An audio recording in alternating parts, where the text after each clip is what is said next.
E eu quero ler com vocês o texto da palavra de Deus, que está em Mateus, capítulo 25,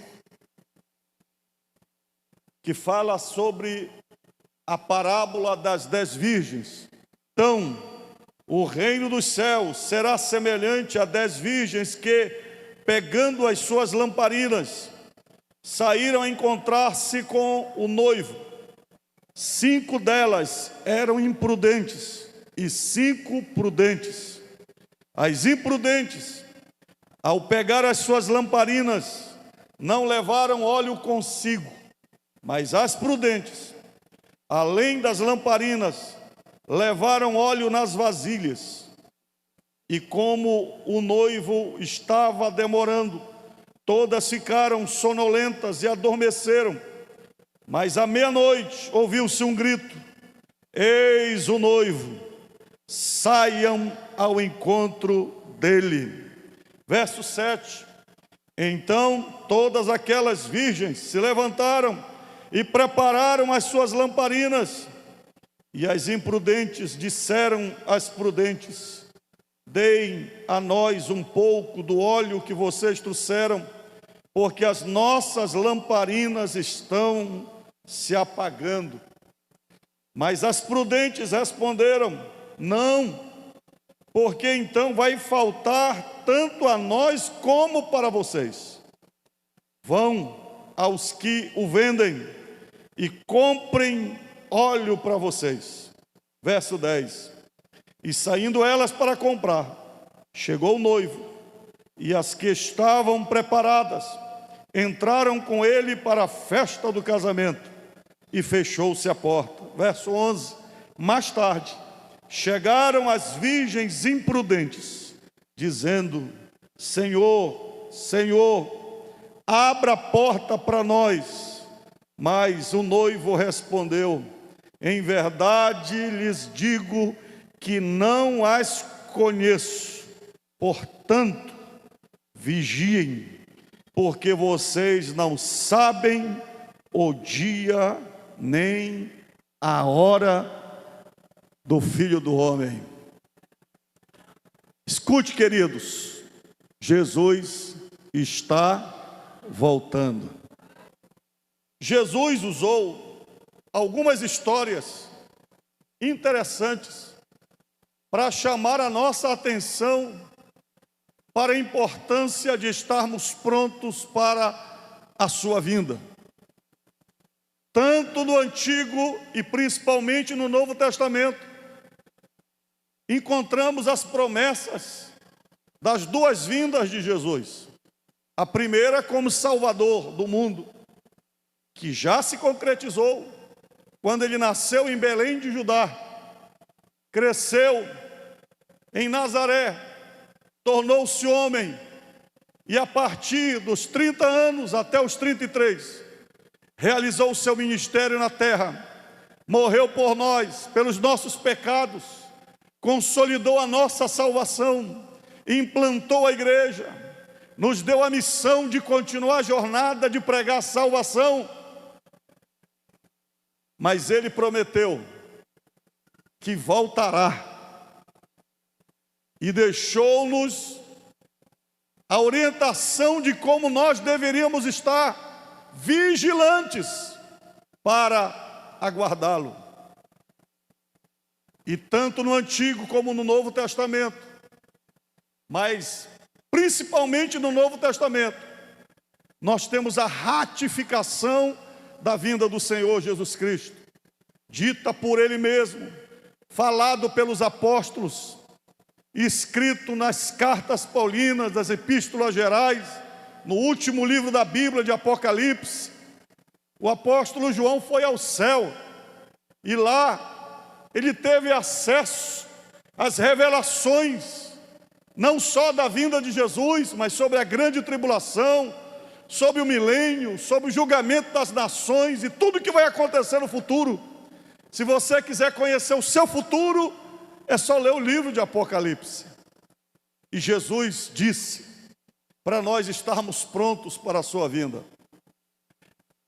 Aqui no livro de Mateus, os capítulos 24 e 25 são dedicados exclusivamente para falar sobre a vinda de Jesus. Se você puder, na sua casa, dê uma lida, como Jesus fala sobre a sua vinda. Capítulo 24 e o capítulo 25. E no capítulo 25, Jesus chama a atenção novamente para 3 parábolas que tocam principalmente na questão de estarmos prontos e vigilantes para a sua vinda. A primeira, que é a parábola das 10 virgens. A segunda, que está no verso 14 do capítulo 25, que fala da parábola dos talentos, de como Jesus, na sua vinda, vai prestar contas de todos os dons e talentos que Ele nos deu. Porque aqui na terra, nós não somos donos de nós mesmos, nós pertencemos a Jesus, inclusive a nossa própria vida. Nós somos apenas mordomos daquilo que Ele nos deu. E no verso de número 31, ele fala sobre o julgamento das nações, ou a parábola das ovelhas, a parábola dos cabritos, e ele conta aqui sobre a importância da nossa vigilância concernente à misericórdia aos que têm fome, aos que têm sede, aos que estão na prisão, aos que estão nus, porque isso será avaliado na vinda de Cristo. Mas eu quero chamar a sua atenção para a parábola das 10 virgens. Aqui, especificamente nesta parábola, Jesus exorta sobre a vigilância, de estarmos atentos a respeito da sua vinda.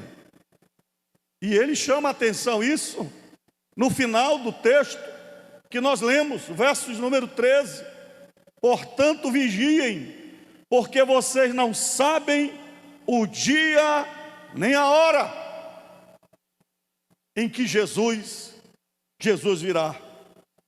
Muitos associam esta parábola como que Jesus falando para Israel. Mas se você fizer uma interpretação bíblica relacionado com o que Jesus está falando no capítulo 25 e também no capítulo 24, não temos nenhuma dúvida que esta parábola é uma exortação para a vigilância da igreja, para mim e para você. E as 10 virgens representam a igreja. Mas para você entender, é necessário fazer uma contextualização para você entender a história. Primeiro, nós devemos entender que essa história, ela tem um cunho prático vivido pelos ouvintes que estavam ali atentos ao que Jesus falava. Quando Jesus conta a história, eles a compreendem. Nós estamos lendo essa história 2000 anos depois, e pode ser que alguns não a entendem. E alguns teólogos, eles tentam buscar o cunho histórico, a base da parábola. E muitos chegam ao consenso de que estava relacionado com o casamento judeu. Nos dias de Jesus, como aconteceu o casamento judeu? Geralmente, ele se dava no final da tarde e no início da noite. Não muito tarde, devido à questão da iluminação, porque naqueles dias não existia energia elétrica e nem a gás. Toda a iluminação era bem natural, com óleo, com azeite. E quando chegava a noite, praticamente as atividades cessavam. Por volta de 9 horas da noite, no máximo. O dia do judeu terminava 6 horas da tarde. E todos já estavam recolhidos. Então, Jesus está falando desse casamento onde as pessoas esperavam o noivo por volta de 6 horas, 5 horas, mais tardar 7 horas. Mas esse noivo, do ponto de vista histórico, ele demorou. Segunda coisa que nós devemos entender é o papel das virgens. O casamento judeu é monogâmico. Então nós não devemos entender que o noivo ia casar com as 10 virgens. Dentro do contexto da parábola, estas virgens eram como uma espécie de damas de honra, que muito hoje é usado nos casamentos. Então, geralmente se colocam 10 casais, 20 casais, tem casamento que tem 50. Então, qual era o papel das virgens?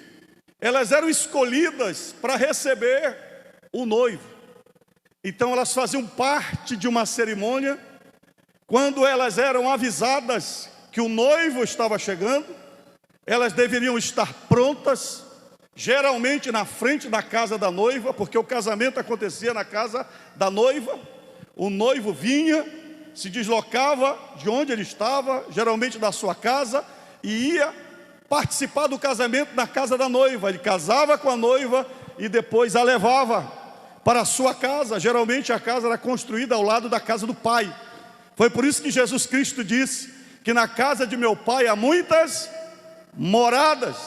E geralmente o jovem judeu, ele construía a casa dele ao lado da casa do pai dele. Agora, quando era anunciado, aí veio o noivo, as virgens se preparavam. Cada uma pegava a sua lâmpada, acendiam a lâmpada, e elas faziam cortejo para que o noivo entrasse. Elas deveriam estar atentas, porque elas faziam parte da festa.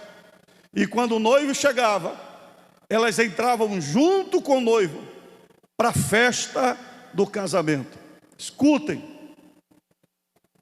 quando elas entravam, as portas se fechavam e ninguém entrava mais para participar da festa do casamento. O foco da parábola aqui é a vigilância para estarmos prontos para a vinda do Senhor Jesus Cristo. O que é que nós aprendemos nesta parábola? Ela está colocada para nós como um alerta para a nossa vida espiritual. Em primeiro lugar, elas eram virgens. Tanto as prudentes como as imprudentes, elas eram virgens. Se você ler o verso primeiro, diz: então o reino dos céus será semelhante a 10 virgens. Simboliza a pureza da igreja, vida salva por Jesus. Elas simbolizam a vida de todos aqueles que entregam a sua vida a Jesus, estão buscando o encontro com o noivo.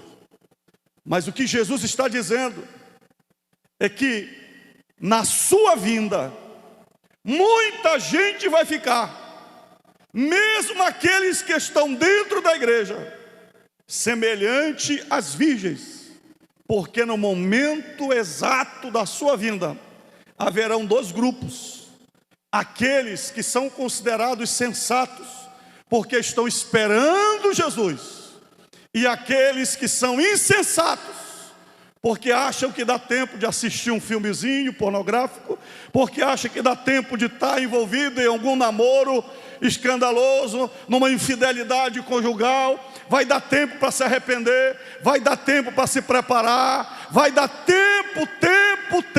Quem está entendendo o que eu estou falando? Se você ler Apocalipse capítulo 3, verso 1 ao verso 3, olha o que Jesus fala para uma das igrejas da Ásia, a igreja de Sardes. Ele diz assim: ao anjo da igreja em Sardes escreva: estas coisas diz aquele que tem os 7 Espíritos de Deus e as 7 estrelas. Conheço as obras que você realiza, que você tem fama de estar vivo, mas está morto. Fique vigiando e fortaleça o restante que estava para morrer, porque verifiquei que as obras que você realiza não são íntegras na presença do meu Deus. Quem está falando isso? É Jesus, diretamente ao pastor da igreja de Sardes. Poderia ser o pastor da igreja de Marituba. Escute, ele diz assim: Ele diz assim: lembre-se, pois, do que você recebeu e ouviu, guarde-o e arrependa-se. Se você não vigiar, virei como ladrão, e você de modo nenhum saberá em que hora virei contra você. Jesus está vindo. Nós devemos estar preparados. Martim Lutero, o grande reformador protestante, ele disse: vivam como se Cristo tivesse morrido ontem, ressuscitado hoje e voltasse amanhã. Mas muitos de nós desejam o céu, querem o céu, mas não levam a sério a sua preparação espiritual. Segundo lugar, as virgens, todas as 10, elas queriam encontrar-se com o noivo. Se eu perguntar aqui quantos querem se encontrar com Jesus, todos levantariam a mão. Eu vou perguntar: quantos aqui querem se encontrar com Jesus? Levante as mãos. Todos, todas. As prudentes e as imprudentes queriam se encontrar com o noivo. O verso 1 diz: e pegando as suas lamparinas, saíram a encontrar-se com o noivo. Observe que a parábola aqui nem está tratando de quem não está nem aí para Jesus. Aqui, Jesus nem está falando com os ímpios, nem está falando com pessoas que estão blasfemando e viraram a costa para Deus. Ele está falando com quem quer se encontrar com Jesus. Mas o que Jesus está dizendo, que não basta apenas pensar na sua vinda, não basta vir no culto de domingo à noite, não basta entregar o seu dízimo, não é suficiente só ter saudade do céu. É necessário que você esteja o quê? Pronto e preparado. Escute, o texto diz que elas esperaram o tempo de Deus. O verso 5 diz: como o noivo estava demorando. Ele chegou perto da meia-noite. Olha, o noivo se atrasou muito. Geralmente é a noiva que se atrasa, mas esse noivo aqui se atrasou quase 6 horas. Um dia no Templo Central, quase eu vou embora. Marcaram o casamento 6 horas da tarde, Templo Central em Belém. E era quase 10 horas da noite. E eu queria ir embora. E a mãe desesperada me deu o telefone, disse: pastor, fale com a minha filha. E quando eu falei com ela, sabe onde ela estava? Ela estava se arrumando. 10 horas da noite. Até uma testemunha. Eu disse: irmã, se você não estiver aqui em 15 minutos, eu não faço mais o seu casamento. Por misericórdia, a sua mãe, aos convidados e a todo mundo. Eu não sei que jeito ela deu, mas em 15 minutos ela varou lá. E o casamento foi feito. Jesus está dizendo que tanto as virgens loucas ou insensatas, como as prudentes, elas esperaram o noivo. E elas tinham azeite na lâmpada. O interessante é que a palavra de Deus diz que Jesus não vai vir no nosso tempo. Ele não vai vir conforme o nosso calendário.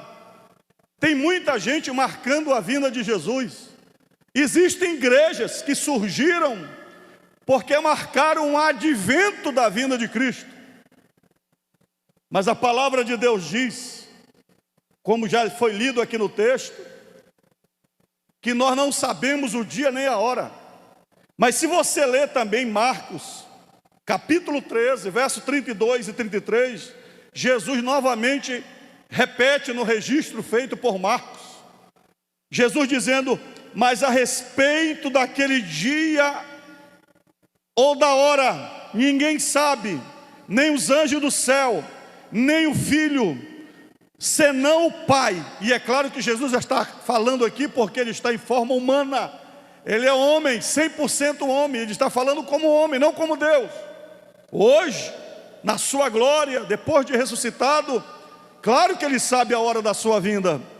Mas Jesus conclui dizendo: estejam de sobreaviso e vigiem, porque vocês não sabem quando será o tempo.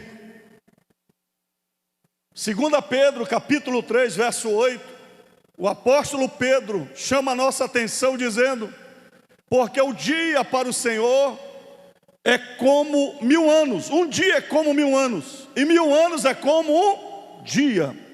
Deus pode fazer em um dia coisas que os cientistas levariam milhões de anos para fazer.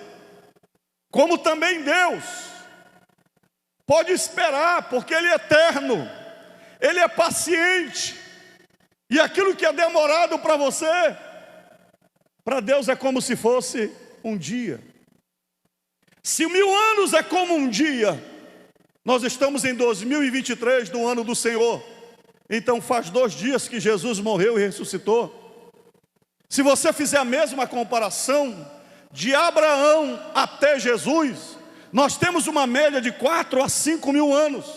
Desde a promessa em que Deus fez a Abraão: de ti sairá uma descendência, e na tua descendência serão benditas todas as famílias da terra. Se a gente usar o mesmo raciocínio, a Bíblia diz que vindo a plenitude do tempo, Deus enviou o seu filho, nascido de mulher.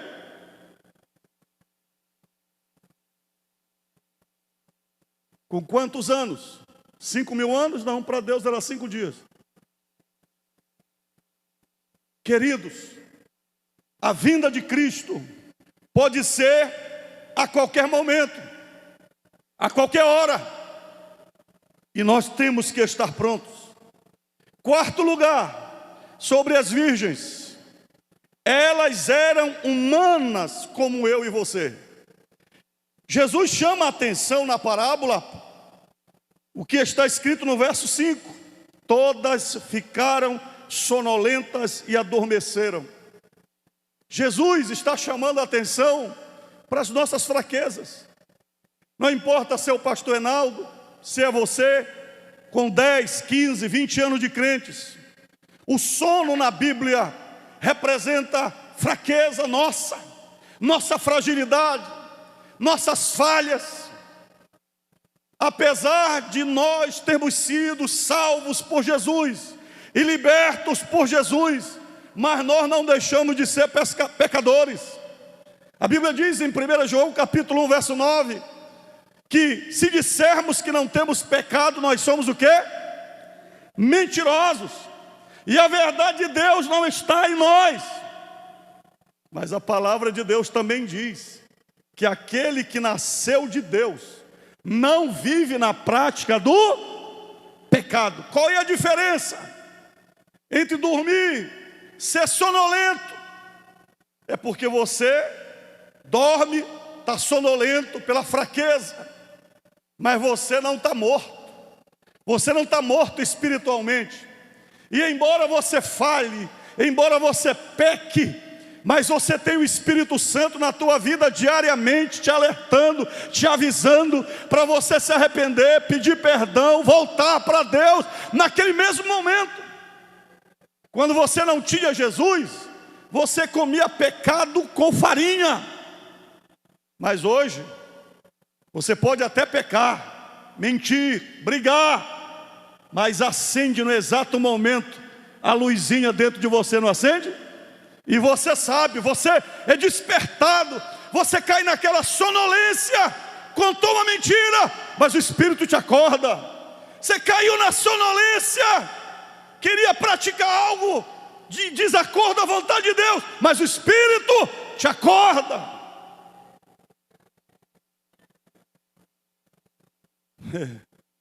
Teve um irmão que chegou comigo e disse: pastor, eu acho que eu não vou subir, eu não sou digno do céu. Por quê, irmão? Pastor, porque eu sou tão fraquinho, eu me esforço, mas eu sou fraco. Eu disse para ele: você é um bem-aventurado, porque enquanto você reconhecer as tuas fraquezas, está escrito em Romanos 8:26, da mesma maneira também o Espírito nos ajuda em nossa fraqueza, porque não sabemos nem orar como convém, mas o próprio Espírito intercede por nós com gemidos inexprimíveis. O Espírito nos ajuda nas nossas fraquezas. Qual é a diferença entre as virgens prudentes e as imprudentes? Todas dormiram. Você pode ser bom do jeito que você for, uma hora você vai dormir, uma hora você vai falhar. Pastor Enaldo falha. Tem gente que olha para mim: eu queria ser igual o pastor Enaldo. Pergunta ao pastor Thelma. Para cada Enaldo, Deus prepara uma Thelma. Então valorize o marido que você tem do seu lado, esse sonolento. Valorize a sua mulher que está do seu lado, essa sonolenta. Qual é a diferença entre as virgens prudentes e as imprudentes? Não é a sonolência, é o poder do Espírito Santo de Deus. A diferença não é a fraqueza, a diferença é a quantidade de fogo, de unção, de poder e de óleo que você tem na sua vida. As imprudentes tinham pouco azeite. As prudentes, além das lâmpadas, elas tinham azeite nas vasilhas. Quinta coisa que nós aprendemos sobre as virgens é que elas ouviram o anúncio do noivo à meia-noite. Eu não tenho muito tempo para falar sobre a meia-noite, mas, irmão, se você ler a Bíblia, a meia-noite tem um simbolismo muito grande. A meia-noite simboliza trevas, ausência do sol. Meia-noite significa escuridão, falta de revelação de Deus. A meia-noite significa o apogeu da iniquidade. É por isso que o apóstolo, escrevendo em 1 Tessalonicenses capítulo 5, 1 Tessalonicenses capítulo 5, verso 4 a 11, ele diz que nós não somos daqueles que vivem à meia-noite, na embriaguez, na bebedeira, na boemia, nos prazeres da carne, vivendo mentindo, brigando, discutindo, vivendo no secularismo, no relativismo, duvidando de Deus, não amando a palavra de Deus. É por isso que a Bíblia diz que a igreja é a luz do mundo, porque no meio de toda essa escuridão que o mundo está, nós temos a luz de Cristo, nós temos a luz da palavra de Deus. A igreja é luz.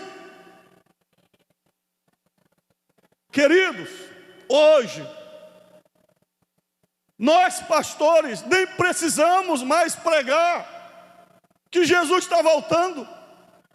Região sul, seca na Amazônia, enchente na região sul, os polos derretendo, o nível do mar subindo, os animais morrendo, a terra aquecendo.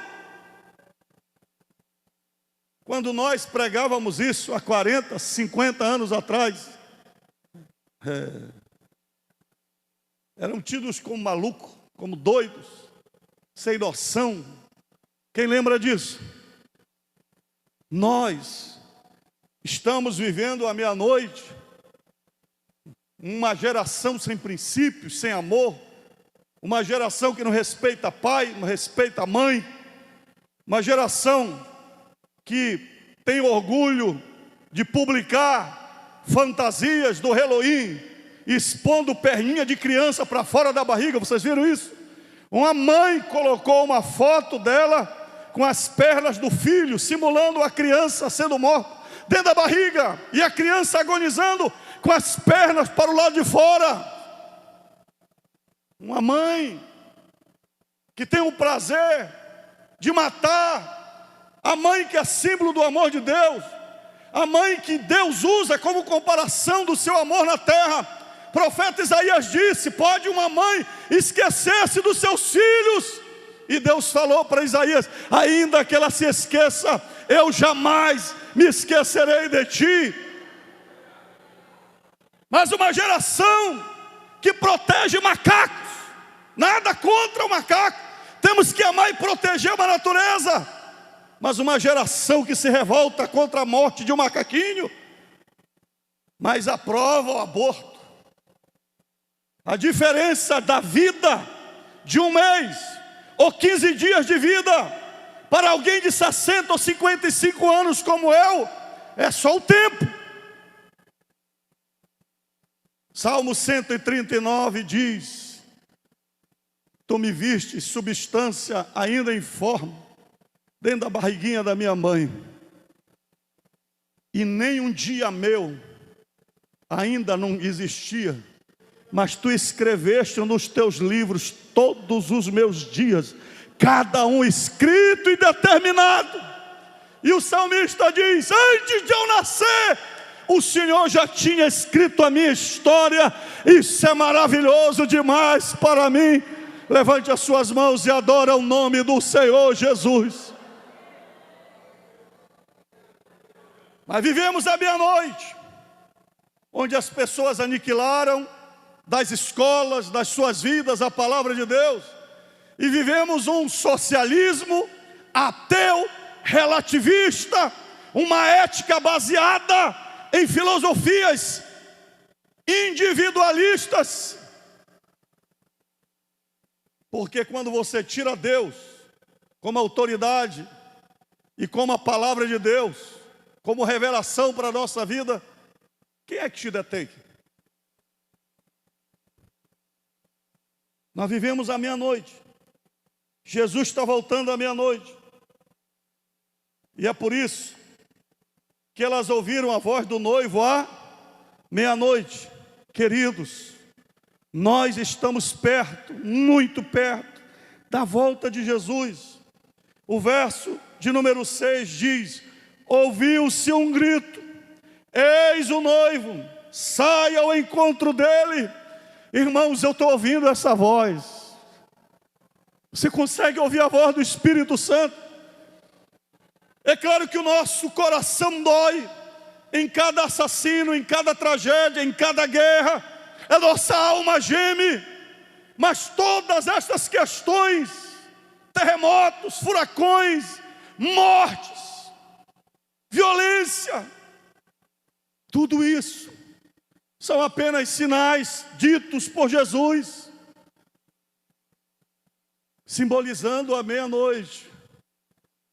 Ele virá na noite mais escura, e quando o homem não consegue ver um palmo além do nariz, Apocalipse 22, verso 20 diz: aquele que dá testemunho destas coisas diz: certamente venho sem demora. Amém. Vem, Senhor Jesus. Diga: vem, vem, vem, Senhor Jesus.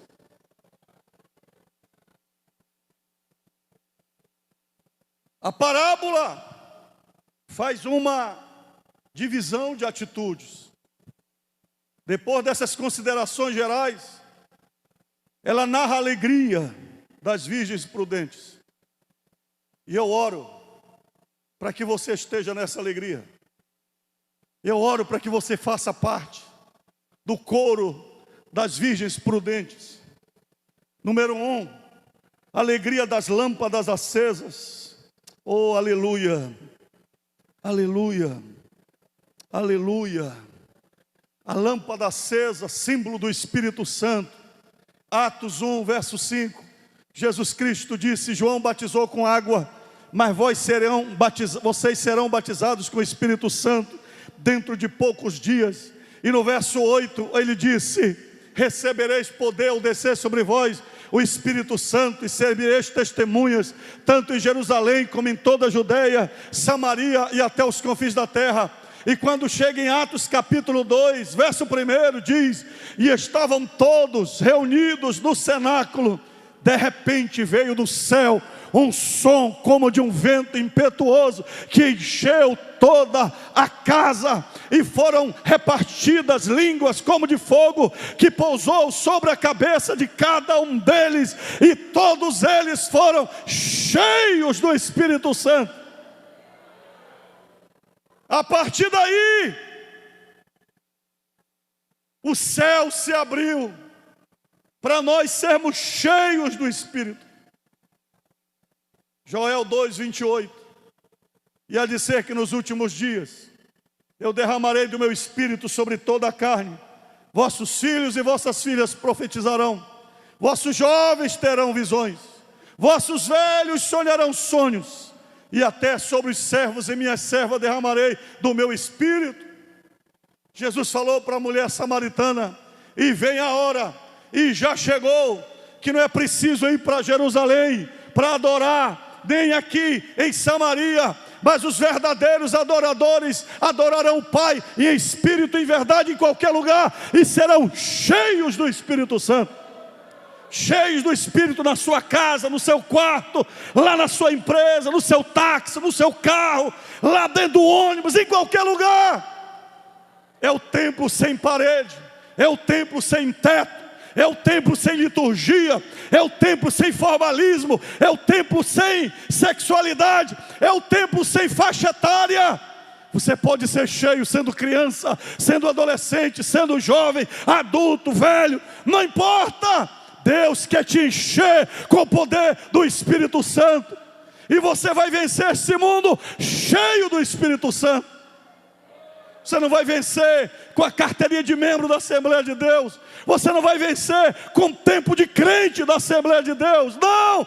Você só vai vencer e estará preparado para a vinda de Jesus se você estiver cheio do Espírito Santo de Deus. Óleo em abundância. O interessante é que o verso 4 diz: mas as prudentes, além das lamparinas, levaram óleo nas vasilhas. Naquela época era costume, e era avisado para elas: olha, o noivo pode demorar, tragam óleo. Parece que estou ouvindo a pastora Rose orientando o pessoal lá. Tragam óleo.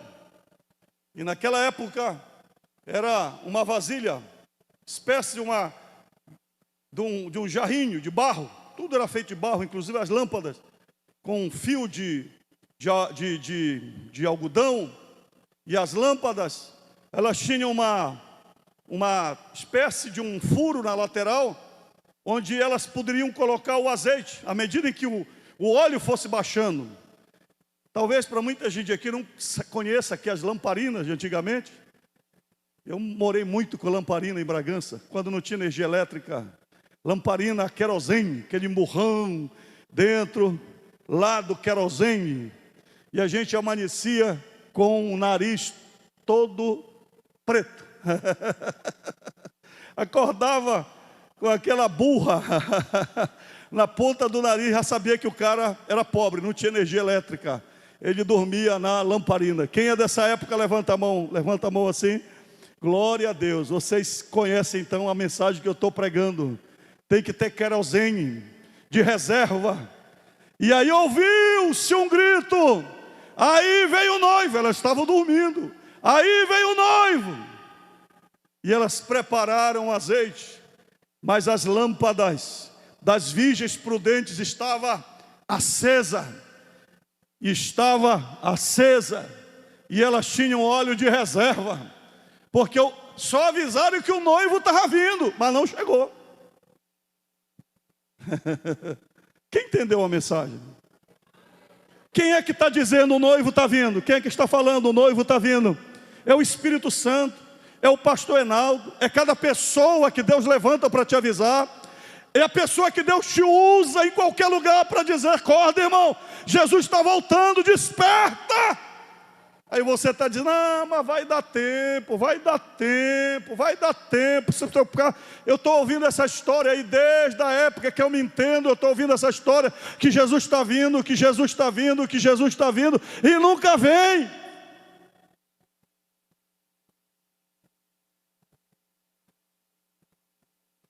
Eu fico imaginando como é que o pessoal nos dias de Noé perderam o acesso à arca.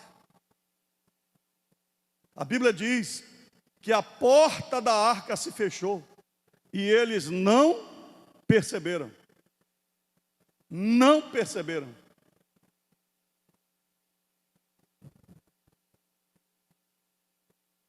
O que é o óleo de reserva? É maturidade espiritual. O óleo aqui fala de compromisso, de prioridade, de investimento. Nós temos a leitura da palavra de Deus.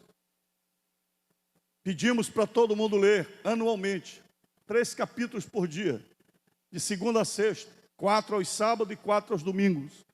Quando você lê a palavra, você está carregando de óleo a tua lâmpada. Temos a nossa campanha de oração e jejum no primeiro domingo de cada mês, do último domingo ao primeiro domingo de cada mês. Mas o crente só se lembra de jejuar quando está na prova. Quando ele está na prova, aí ele se lembra de jejuar. Quando está tudo bom, ele não lembra. Quem está entendendo o que eu estou falando? Como está a tua lâmpada? Lâmpada cheia é prioridade. Tua vida está cheia ou está vazia? Qual é o tempo que você se dedica para orar? Escute uma coisa. Aleluia. Irmãos. Verso de número 9. Mas as prudentes responderam: não, porque então vai faltar tanto para nós como para vocês. Vão aos que vendem e comprem óleo para vocês. Eu não posso assumir a sua responsabilidade espiritual. Assim como óleo nas vasilhas, a busca da unção, a busca da santidade, a busca da salvação é individual. O marido não pode orar pela sua esposa, pode interceder, mas você não pode assumir a vida espiritual da sua esposa, nem o marido, ou vice-versa, nem pelos filhos. E vou dizer algo aqui para vocês com amor e carinho. A igreja discipula, a igreja educa na fé, a igreja tem escola dominical, a igreja tem célula missionária, a igreja pode te apoiar, mas ninguém pode assumir o compromisso do cuidado espiritual por você. Ninguém pode encher a lâmpada por você. Então pare de ficar colocando nos outros desculpas, porque você é relaxado espiritualmente, porque você não é crente por causa da sua mulher, você não é mais crente por causa dos teus filhos, você não é mais fiel por causa não sei de quem. Você é responsável pela vida espiritual que você tem. Só você te coloca no céu com a salvação em Jesus. Ninguém te pode tirar do céu. Quem está entendendo o que eu estou falando? Ninguém pode tirar você do céu. No máximo, se eu for um pastor sem visão, eu posso te dizer: está fora da igreja, está disciplinado da igreja. Se eu cometer um abuso espiritual contra a tua vida, dizer: eu não quero mais você aqui. Mas eu não posso fechar o céu para você, porque a chave da salvação, a porta é Jesus. Jesus. Agora você pode. É por isso que a palavra de Deus diz em Mateus 6: fecha a porta do teu quarto e ora.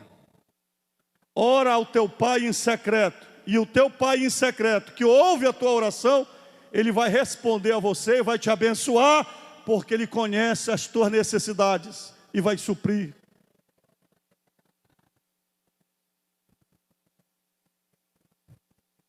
O encontro com o noivo. O verso 10 diz assim: chegou o noivo, e as que estavam preparadas entraram com ele para a festa do casamento, e fechou-se a porta. Queridos, Jesus Cristo está voltando. Se a volta de Jesus fosse agora, 1 Coríntios capítulo 15, versos 51 e 52, diz que a volta de Jesus será num momento, num abrir e fechar de olhos. Experimente piscar. A volta de Jesus será como um relâmpago, em 7 milésimos de um segundo. A Bíblia diz em 1 Tessalonicenses 4, verso 13, que no céu se tocará a trombeta, nós ouviremos a voz do arcanjo, em toda a terra os salvos ouvirão a voz de Jesus, o chamado, o toque da última trombeta. Os mortos em Cristo ressuscitarão primeiro, os vivos serão transformados, e nós seremos levados para o céu ao encontro do Senhor. Isaac Newton, que era um cristão, cientista, muita gente só lê o lado dele como cientista, mas ele era teólogo, escreveu vários livros cristãos. Um dia ele estava falando sobre o arrebatamento da igreja, sobre a vinda de Jesus, e então os seus amigos cientistas da sua época disseram: mas você acredita nesta bobagem? Como é que você explica que Jesus dos altos céus vai reunir de uma só vez todos os crentes? E ele foi para sua casa e disse: amanhã vamos nos encontrar e eu vou mostrar para vocês como será a vinda de Jesus e o arrebatamento da igreja. Então ele preparou um instrumento, pegou uma caixa, colocou areia, e ele pegou alguns pedacinhos de ferro, misturou na areia, e ele pegou um grande imã e marcou o encontro com os seus colegas. E ele disse: olha, para vocês que não entendem a palavra de Deus, eu vou mostrar como é que vai funcionar na prática, através da física. Aqui tem um imã, aqui tem areia e aqui tem as malhas de ferro. A vinda de Jesus será assim: quando tocar a última trombeta e for soada a voz do arcanjo, Jesus passará como relâmpago sobre a terra. E ele passou o imã, e a malha de ferro saiu da areia e grudou no imã. Quem está entendendo? Quem vai arrebatar você? Quem é que vai arrebatar você? É o anjo? É o pastor Enaldo? Não. Quem vai arrebatar você é o Espírito Santo. É por isso que só vai subir com Jesus quem tiver com a lâmpada acesa. Você pode ter pinta de crente, cacuete de crente, roupa de crente, cabelo de crente, mas se não for cheio do Espírito Santo de Deus, você não vai subir. Efésios 1, verso 13 diz: no qual vós também, tendo ouvido a palavra da verdade e crido no Evangelho, fostes selados com o Espírito Santo da promessa, o qual é o penhor da vossa herança. Porque na época de Paulo, quando ele escreve esse texto aos irmãos de Efésios, no porto de Éfeso, que era uma cidade comercial, as pessoas compravam e deixavam as suas mercadorias para serem embarcadas. E os senhores, donos das mercadorias, eles selavam as mercadorias com seu selo pessoal. E todo mundo sabia de quem pertencia a mercadoria. E ninguém era doido de violar aquela mercadoria que estava selada para aquele proprietário, para aquela casa.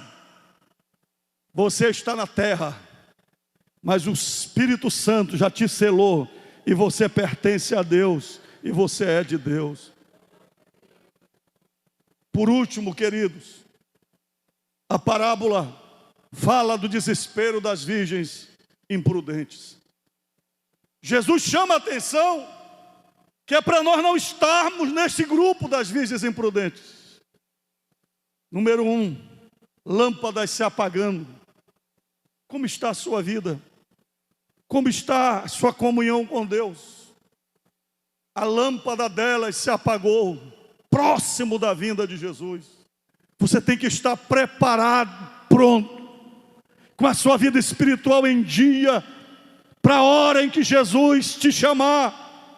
E é por isso que Paulo, capítulo 9 de 1 Coríntios, ele diz que ele luta, não sem propósito, ele guerreia, não sem motivo, mas ele tem um foco de estar pronto para o encontro de Jesus. Porque ele diz: porque eu não posso pregar o evangelho para milhares de pessoas e no final eu mesmo ser desqualificado. Quantas pessoas você conhece que foram grandes ganhadores de almas e hoje estão largados no mundo, perdidos, porque o óleo foi se acabando, vasilhas vazias. As imprudentes disseram para as prudentes: dei-nos um pouco do óleo que vocês trouxeram, porque as nossas lamparinas estão se apagando. Elas reconheceram. Você é um crente que anda com tanque vazio? Quais são as suas prioridades? Sempre fumegando, sempre reclamando, sempre murmurando, sempre azedo. Quantas almas você tem ganhado para Jesus? Quantas pessoas você tem falado do amor de Cristo? Quantas pessoas você tem ajudado? Qual é a missão que você participa na igreja? Como você pode dizer que está se preparando para o encontro de Cristo com o coração vazio, com a vida seca? Jesus chama atenção para o preço da procrastinação, verso 10. E saindo elas para comprar, chegou o noivo e fechou-se a porta. Diga: Jesus não tem compromisso com a minha procrastinação. Diga: Deus não anda no meu tempo. A porta se fechou.